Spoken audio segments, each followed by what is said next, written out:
Plano ng Diyos sa atin yung makasama niya tayo sa paraiso. Yun ang talagang plano niya eh. Sa 1:4 hanggang 5 ng Efeso.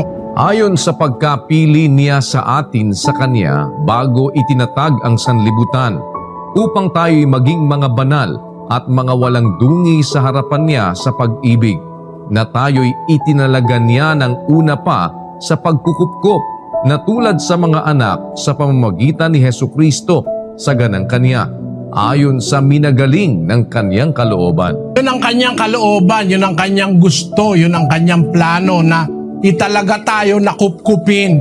Kaya niya tayo nilikha mga tao para magtamo tayo ng pagkukupkop sa pamamagitan ng Panginoong Jesucristo. Na yung plano niya na yun ay bago pa itinatag ang sanlibutan. Nauna sa mundo yun.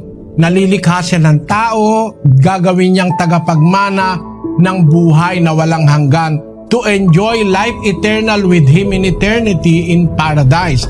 Yun ang plano niya.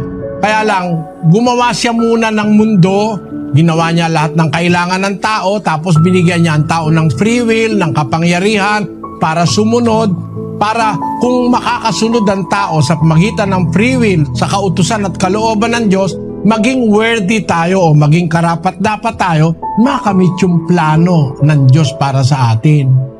Tayo ba, meron din tayong plano sa ating sarili?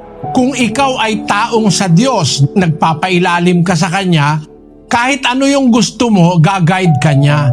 Basahin natin ang 16 ng Kawikaan, versikulo 9. Ang puso ng tao ay kumakatha ng kanyang lakad, ngunit ang Panginoon ang nagtutuwid ng kanyang mga hakbang. Gumakatha ka, nagpaplano ka ng iyong gagawin, kung anong kurso mo, kung anong mga gagawin mo. Pero pag ikaw ay kumikilala sa Diyos, itutuwid niya ang iyong mga hakbang. Siya yung guiding factor for you to attain glory and triumph in life. Siya ang guiding factor. Kaya lang, hindi lahat ng tao ay ginaguide ng Diyos. May mga tao kasi ayaw sa Diyos, gusto niya kay Satanas. Kaya yun, bahala sila sa sarili nila. Basahin natin ang 5:15 ng unang Timoteo. Sapagkat ang mga iba'y nagsibaling na sa hulihan ni Satanas. Ang Diyos, gusto niya i-guide tayo. Pero pagka pumupunta ka dun sa kaaway niya, ay papabayaan ka niya ron. Gagawa siya ng paraan para ikaw maligtas, mapabuti.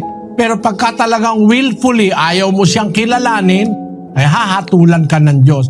Dadalhin ka na sa kampo ni Satanas, papabayaan ka na. Basahin natin ang 2 Tesalonica 2:11. At dahil dito'y ipinadadala sa kanila ng Diyos ang paggawa ng kamalian upang magsipaniwala sila sa kasinungalingan, upang mangahatulan silang lahat na hindi nagsisampalataya sa katotohanan, kundi nangalugod sa kalikuan.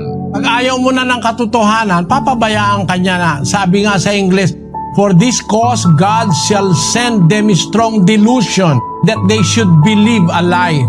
Napupunta na sa delusion yung mga taong ayaw ng kabutihan, gusto kasamaan. Ang aasahan mo na lang doon, puro delusion, puro mali, puro kasinungalingan. Basahin natin ang 3:19 ng Juan. At ito ang kahatulan, na naparito ang ilaw sa sanglibutan, at inibig pa ng mga tao ang kadiliman kaysa ilaw, sapagkat masasama ang kanilang mga gawa. Merong mga tao, dahil sa gawa nilang masama, mas gusto pa yung kadiliman kaysa ilaw. Mas gusto pa yung mali kaysa sa tama. Mas gusto pa yung masama kaysa sa... Kagaya ng mga drug addicts, no? Yung mga drug addicts at saka yung mga drug pusher, ayaw nun ng tama eh.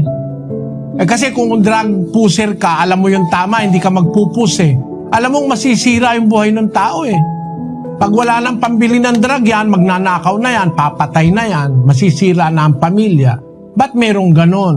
Kasi ayaw nila ng mabuti dahil ang gawa nila masama.